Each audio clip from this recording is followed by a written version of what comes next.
অবশেষে দিদার অপারেশন পর্ব শেষ হয়েছে। আর কালকে তো মা আর দিদা বাড়ি চলে গেছিলো, আজকে ভাইও চলে গেছে, তাই জন্য আজকে আমি বিছানাগুলো গুছিয়ে নিচ্ছি ভালো করে।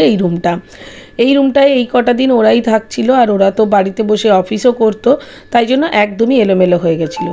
তো গুছিয়ে টুছিয়ে আমরা এখন চলে এসেছি ওর স্কুলের ড্রেসটা নিতে। ওকে তো QMS মানে লেডি কুইন অফ দ্য মিশনে ভর্তি করেছি। তো এই যে ড্রেসটা নেওয়া হয়ে গেল, একটু মনে হচ্ছে বড় হয়ে গেছে, যাই হোক কদিন পরেই আবার ঠিক হয়ে যাবে। আর আজকে হচ্ছে আমাদের অ্যানিভার্সারি। ভাই আর মৌ আমাদেরকে কেক পাঠিয়েছিল, আর পমি মানে আমার মামার মেয়ে আমার উল্টো দিকের ফ্ল্যাটটাতেই থাকে, ও এনেছে কেকটা। প্রথমে ভাবলাম নাইটি পরেই কেকটা কেটে নেব, তারপরে ভাবলাম না থাক, একটুখানি কুর্তি পরে আসি।